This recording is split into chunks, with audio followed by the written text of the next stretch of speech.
The Lord then said to Noah, "Go into the ark, you and your whole family, because I have found you righteous in this generation. Take with you 7 pairs of every kind of clean animal, a male and its mate, and 1 pair of every kind of unclean animal, a male and its mate, and also 7 pairs of every kind of bird, male and female, to keep their various kinds alive throughout the earth. 7 days from now I will send rain on the earth for 40 days and 40 nights, and I will wipe from the face of the earth every living creature I have made." And Noah did all that the Lord commanded him. Noah was 600 years old when the floodwaters came on the earth. And Noah and his sons and his wife and his sons' wives entered the ark to escape the waters of the flood.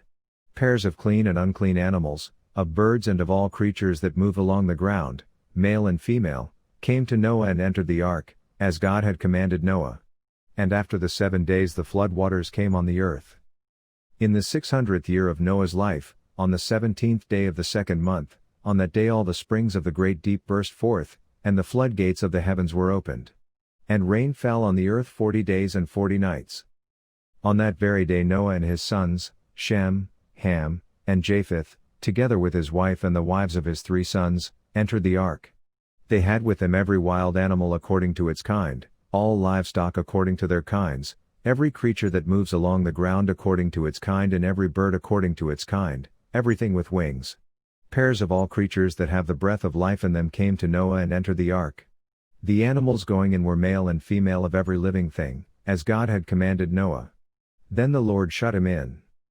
For 40 days the flood kept coming on the earth, and as the waters increased they lifted the ark high above the earth. The waters rose and increased greatly on the earth, and the ark floated on the surface of the water. They rose greatly on the earth, and all the high mountains under the entire heavens were covered. The waters rose and covered the mountains to a depth of more than 15 cubits. Every living thing that moved on land perished, birds, livestock, wild animals, all the creatures that swarm over the earth, and all mankind. Everything on dry land that had the breath of life in its nostrils died. Every living thing on the face of the earth was wiped out, people and animals and the creatures that move along the ground and the birds were wiped from the earth. Only Noah was left, and those with him in the ark. The waters flooded the earth for 150 days.